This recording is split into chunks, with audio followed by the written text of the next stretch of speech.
नमस्कार। स्वागत है आप सभी का अपने YouTube channel Shankar math classes Ayodhya में। तो हम लोग बट्टा पढ़ रहे हैं या आप जान रहे हैं और हम भी जान रहे हैं। तो मैं बट्टे की एक के बाद एक क्लास आपको देने का प्रयास कर रहा हूं और ये आशा करूं कि आपको एक के बाद एक क्लास से प्रॉपर रूप से मिल रही होंगी, आप उसे पढ़ रहे होंगे और उसका आनंद ले रहे होंगे। तो मैं आज बट्टे की एक और क्लास लेके आपके सामने उपस्थित हूं। तो आप स्वस्थ हैं, मस्त हैं और अच्छे हैं, ये मैं आशा करूं। इसी के साथ मैं क्लास की शुरुआत करूं। तो आज की क्लास शुरुआत होने से पहले आप एक सुंदर सी हेडिंग लगा लें कि अंकित मूल्य लागत मूल्य से अधिक लिखकर छूट दी जाए। ये एक हेडिंग है, यानी जब अंकित मूल्य को लागत मूल्य से कुछ अधिक अंकित किया जाएगा, इसके बाद कहा जाएगा छूट दिया गया, तो आपसे पूछेगा लाभ कितना हुआ या हानि कितना हुआ। कभी इस तरह के अगर सवाल पूछे जाएं तो आप उसे लगाने में सक्षम रहें। बात आई समझ में? तो आप एक सुंदर सी हेडिंग लगा लें और इसके बाद मैं एक सवाल लिख दूं और वहीं से क्लास की शुरुआत हो जाए। आप सुंदर सी हेडिंग लगाएं। एक सवाल मैं आपके सामने लिख दिया हूं और इस सवाल से ही ये क्लास शुरू हो जाए और इसी सवाल से ये समझ जाना चाहिए आपको कि इस तरह के सवालों में क्या अप्रोच लगाना है। मैं तरीका आपको समझाने का प्रयास करूं। तो जब कभी भी देखो सवाल लिखा है, पहले मैं सवाल पढ़ूं। एक दुकानदार क्रय मूल्य से 40% अधिक पर अपने माल को अंकित करता है और अंकित मूल्य पर 25% छूट देता है। तो आपसे पूछा गया कि लाभ होगा कि हानि होगा और वो भी कितना प्रतिशत। जब ये ऐसी बात, ऐसे सवाल आते हैं तो ऐसे सवालों का तरीका ये होता कि तरीके में आप क्रय मूल्य को हमेशा 100% मानकर गणना करेंगे। कितना प्रतिशत? तो आप कहोगे 100%। तो ऐसे सवालों में क्रय मूल्य कितना होता है तो आप कहोगे सदैव 100% होता है, यह आपका क्रय मूल्य 100 माना जाता है। अब कह रहा है 40% अधिक अंकित किया तो अंकित मूल्य आपका क्या हो गया? तो आप कहोगे जो अंकित मूल्य हुआ वो 140 हो गया, क्योंकि 100 से बढ़ा कितना तो आप कहोगे +40 बढ़ाया गया, तो 40% बढ़ाया गया तो 140% हो गया। अब ये कहा जा रहा है कि अब इस पे आपको कितना दे रहा है छूट। आप 100% मान के इसको लगा रहे हैं, 40 बढ़ाए तो आप कहोगे 140।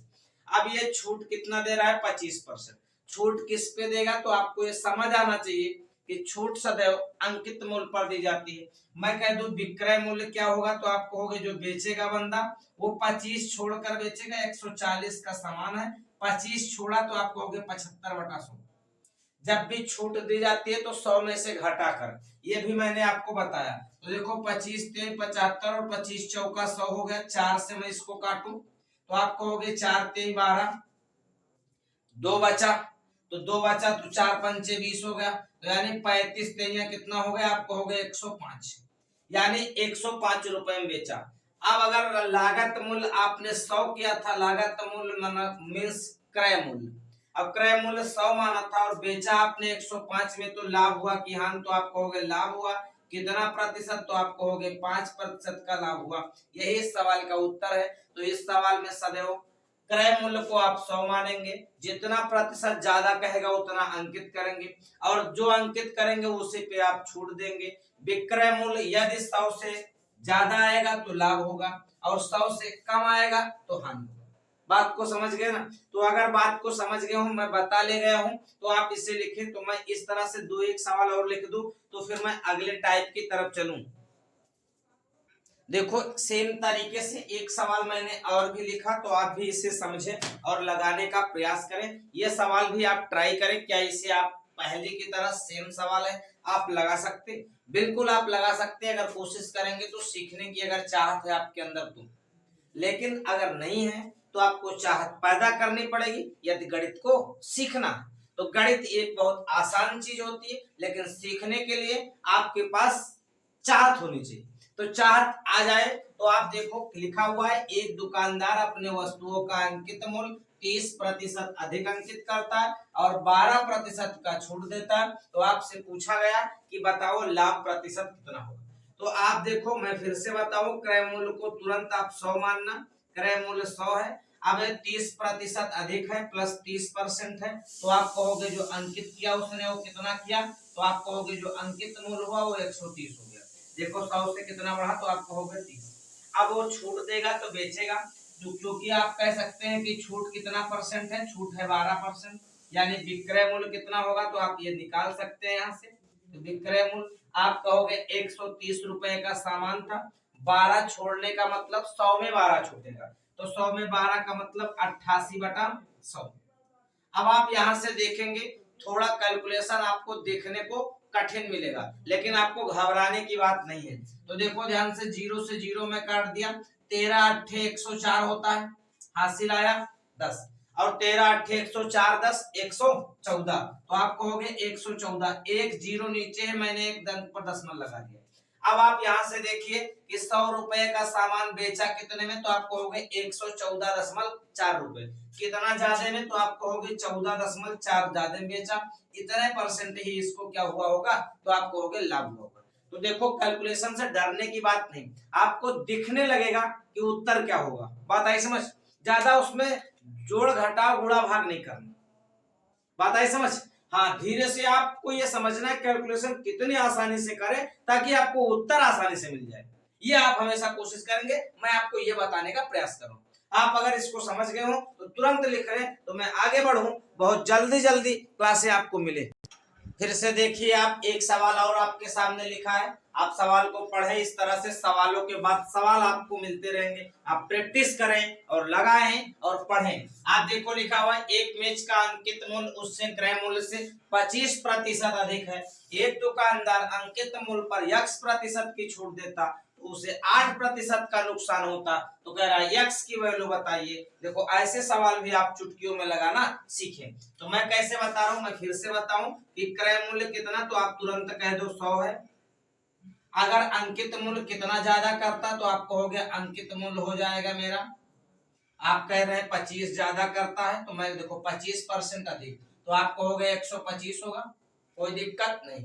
8% हानि उठाएगा, यानी विक्रय मूल्य कितने में बेचेगा, तो आप कहोगे विक्रय मूल्य जो होगा वो 8% हानि उठाएगा, तो अपने क्रय मूल्य पे उठाएगा। 100 रुपए का सामान 8 का हानि उठाया तो कितने में बेचा, तो आप कहोगे 92। अब बताओ, जो बंदा 125 अंकित किया था वो 92 में बेच दिया है, यानी 8 का हानि है, कितने का 8, देखो यहाँ से 8 हानि है, तो आप कहोगे -8 लिखेंगे, 8% क्या है, हानि है, तो -8 हो गया। अब बताओ, जो बंदा 125 रुपए अंकित किया था वो 92 रुपए में बेचा, तो कितने रुपए छोड़ा, तो आप कहोगे यहाँ से, तो कहोगे 33 रुपए छोड़ा, छोड़ा ना 33 रुपए, और आपको छूट की प्रतिशत ज्ञात करना, तो किस पे छोड़ा, आप कहोगे 125 पे और गुणे में 100। तो देखो ध्यान से, यहाँ से उत्तर आपको मिल जाएगा, 25 पंचे 125, 25 चौका 100, 4 3 12, 4 3 12 1 13 बटे में 5। अब देखो परसेंटेज में वैल्यू आपको मिल गई होगी, तो आप कहोगे 5 दूनी 10, 5 छक्का 30 और 5 चौक 20, यानी 26.4% इस सवाल का उत्तर होगा। क्या इस सवाल को आप समझ पाए या नहीं? अगर समझ पाए तो इसे उतार ले, नहीं समझ पाए तो दोबारा देखने का प्रयास करें, मैं बेहतर तरीके से बताने का प्रयास किया हूं। देखो मैं ये समझा रहा हूँ, 100 रुपए का सामान 25 ज्यादा अंकित किया 125, 8 कम पे बेचा यानी 92 पे बेचा, 125 का सामान 92 बेच दिया, 33 छोड़ा होगा। देखो 125 और 92 का अंतर 33। अब देखो 125 पे छोड़ा, गुणे में 100, तो इसको मैंने हल किया तो 26.4 आया, यही सवाल का उत्तर है। बात आई समझ? तो आप इसे लिख ले, मैं और भी सवालों पे सवाल आपको देता रहूं और समझाने का मैं पूरा प्रयास आपको करूं कि आप पूरी तरह को मेरी बात को समझ जाने का प्रयास करें आप भी। फिर से मैं एक सवाल आपके सामने लिखा, आप सवाल को देखें और पहचाने कि इस तरह सवाल आप पिछले देखे हैं या नहीं। अगर नहीं देखे तो आज देख लें और इसे आप लगाने का प्रयास करें। कह रहा है, एक डीलर किसी वस्तु का मूल्य क्रय मूल्य से 40% अधिक अंकित करता है और उसे 20%, 25% की दो क्रमिक छूट के बाद के साथ दुकानदार को बेच देता है। यदि उसे 140 रुपए की हानि हुई हो तो कह रहा है वस्तु का क्रय मूल्य ज्ञात कीजिए। यह सवाल आपका है, तो सवाल जैसे मैं बताया हूं उसी तरह से आप लगा सकते हैं, कोई बड़ी बात नहीं। मैं आपको फिर से बताऊं कि आप कहोगे क्रय मूल्य कितना, तो आप तुरंत मानो क्रय मूल्य 100 मान के ही आप उत्तर निकालने का प्रयास करो। तो आप कहो विक्रय मूल्य क्या होगा, अरे सॉरी, अंकित मूल्य पहले। तो आप कहोगे अंकित मूल्य, तो आप कहोगे 40 अधिक है कितना, तो आप कहोगे +40 है, यानी अंकित मूल्य 140 रुपए। अगर मैं कह दूं कि बेचेगा कितने में, तो बेचेगा वो 20 और 25 दो की छूट देता है, यानी विक्रय मूल्य क्या हो जाएगा, तो आप कहोगे विक्रय मूल्य जो होगा 140 का सामान एक बार उसने 20 छोड़ा तो कितने में बेचा, आप कहोगे 80/100 में। एक बार 25 छोड़ा तो कितने में बेचा, तो आप कहोगे 75/100 में। अगर मैं यहां से देखने का प्रयास करूं काटने का, तो 1 0 2 0 1 0 2 0, 25 3 75 और 25 चौका 100 में 4 से काटू, 4 दूनी 8, तो आप कहोगे 14, यह है दूना 28 84, कितना आप कहोगे 84 में बेचा। अब आप देख रहे होंगे कि 100 का सामान 84 में बेचा, लाभ कितना हुआ कितना हानि, तो आप कहोगे लाभ होगा नहीं करेगा, तो आप कहोगे हानि हुआ कितने का, तो आप कहोगे 16, तो आप कहोगे 16 का हानि हुआ, तो आप कहोगे 16 का हानि हुआ, तो जब हमने 100 माना था क्रय मूल्य तब, लेकिन आपके सवाल में कितने का हानि दे रखा है, तो आप कहोगे 140 रुपए, तो आप कहोगे 16 रुपए पे 100 रुपए, और आप कहोगे 140 पे कितना होगा, तो आप कहोगे 100/16 और गुणे 140। मैं 4 से काटू तो 4 चौक 16, ये 25 बार कटेगा, 4 से काटू तो ये 35 बार कटेगा, यानी आप यहां से देख सकते हैं 25 पंचे 125, 25 से 75 12 87, यानी 875 रुपए आ गया। यही सवाल का उत्तर है। क्या इसे आप समझ पाए? बात की गहराई और गंभीरता दोनों को समझने का प्रयास करें। आप गंभीर बने और जो मैं बता रहा हूं इसे आप समझने का प्रयास करें। मैं बेहतर तरीका आपको बता रहा हूं, आप बेहतर तरीके से लगा सकेंगे, ये मैं आपसे उम्मीद करूं। समझ गए ना? तो आप इसे लिखें, तो फिर मैं आगे बढ़ूं, इजाजत है। तो आप इसे लिखें, मैं टाइप बदल रहा हूं, अब मैं नेक्स्ट टाइप के साथ आपके साथ आगे बढ़ रहा हूं। अब मैं टाइप बदल दिया हूं, आप नेक्स्ट टाइप की तरफ मैं आपसे चर्चा करने का प्रयास करूं। आप एक सुंदर सी हेडिंग लगा लें। वो हेडिंग क्या है? अंकित मूल्य क्रय मूल्य से कितना प्रतिशत अधिक होगा। ये बात आप एक हेडिंग लगा लें। इस पे भी आपको 2-4 सवाल मैं करवा दूं ताकि इसकी भी बात पूरी हो जाए, तो संभवतः कल बट्टे की क्लास खत्म हो जाए, तो हम लोग साधारण बैच की तरफ बढ़ें। तो आप इसे लिखें और मैं आगे एक सवाल लिख दूं, वहीं से शुरू हो जाऊं।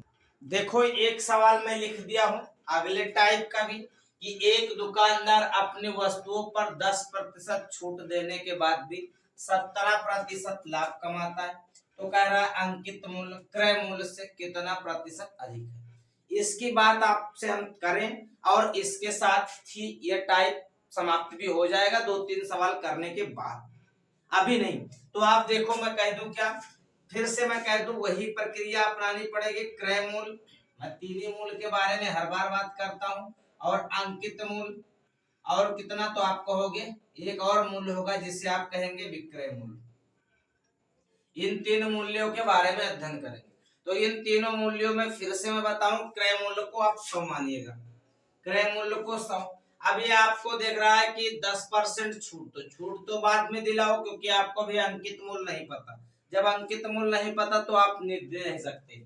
तो आपको 17% का लाभ, लाभ किस पे? क्रय मूल्य पे होगा, तो 17 का लाभ हुआ। तो आप कहोगे बेचा कितने में, तो बेचा होगा 117 में, और 117 में तब बेचा जब वो अंकित मूल्य पे कुछ छोड़ा होगा। तो आप कहोगे अंकित मूल्य x रुपए रहा, इस पे 10 की छूट दिया, तो आप कहोगे 90/100, और इस पे छूट देने के बाद देखो छूट 10% है, तब आपको से कितने में बेचा, तो आप कहोगे 117 में। मैं इसको 0 0 काट दो, 9 से काटू 13 9 117 होता, यानी x की वैल्यू कितनी आई, तो आप कहोगे 130 आई। देखो 13 दाम में 130।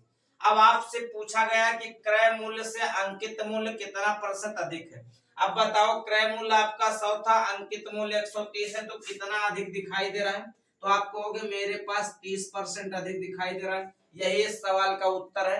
आपको ऐसे लगाना है, ज्यादा दिमाग नहीं लगाना, ना ज्यादा बुरा भाव। आपको ये समझना है क्रय मूल्य है, अगर लाभ दिया है तो पहले लाभ दिलवा दिए 17, अब ये बेचेगा तब जब अंकित मूल्य कुछ होगा तब।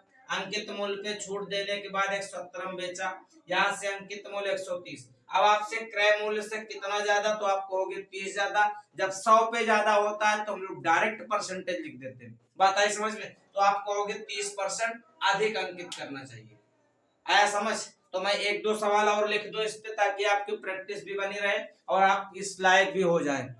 देखिए उसी पैटर्न पे मैंने फिर से एक सवाल आपके सामने लिखा, आप इसे फिर से समझने का प्रयास करें। शायद अगर पहले सवाल में आपको कोई दिक्कत परेशानी रही हो तो वो दूसरे सवाल में दूर हो जाए, मैं इसकी आपसे आशा करूं। तो आप देखो ध्यान से, रोहित एक बेल्ट पर 45% छूट देने के बाद भी 21% का लाभ कमाता है। तो आप कह रहा उसे बेल्ट का मूल्य जो है अंकित मूल्य कितना परसेंट अधिक अंकित करना चाहिए, किससे?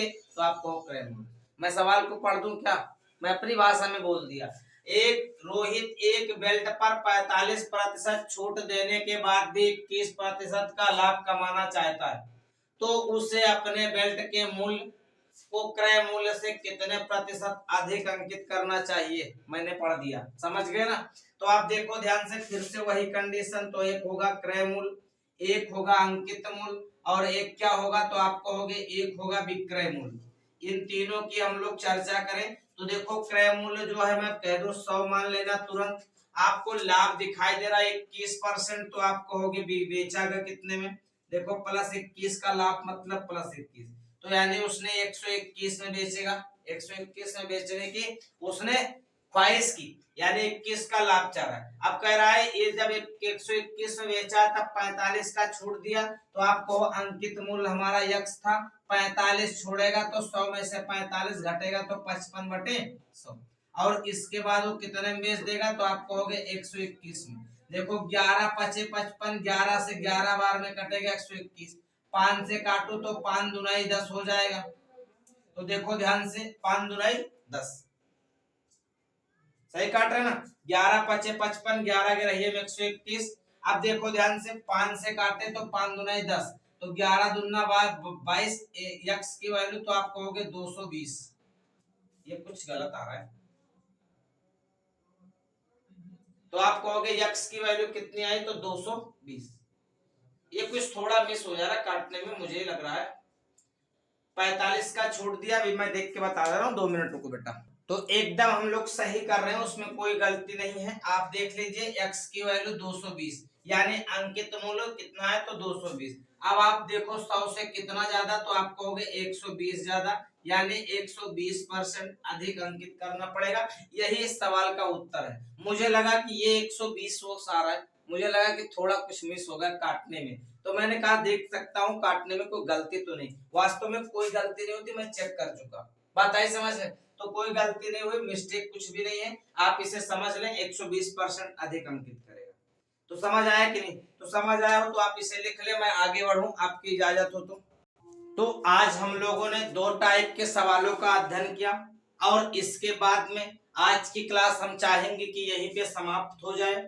तो हम 2 टाइप का अध्ययन किए। इस जो लास्ट वाला टाइप चल रहा था, इस पे एक आध सवाल अगली क्लास में और करा दी जाएगी, और 2 टाइप के सवाल और बचे हुए हैं, उन दोनों टाइपों को हम आपसे करवा देंगे और आप ये समझ जाएंगे। तो शायद ये हम समझें कि आप इसे समझ गए हो, तो बट्टा यहीं पे समाप्त हो जाएगा। तो हम लोग नए चैप्टर की तरफ चलेंगे, जिसका नाम होगा साधारण ब्याज। आज ही से आपको अनाउंस कर दिया। बात आई समझ? तो आज इतना आपने जाना, आज के लिए इतना ही। गुड नाइट, शुभ संध्या, खुश रहे, मस्त रहे। मैं फिर आपके सामने अगली क्लास में उपस्थित होऊंगा। जय हिंद, जय भारत।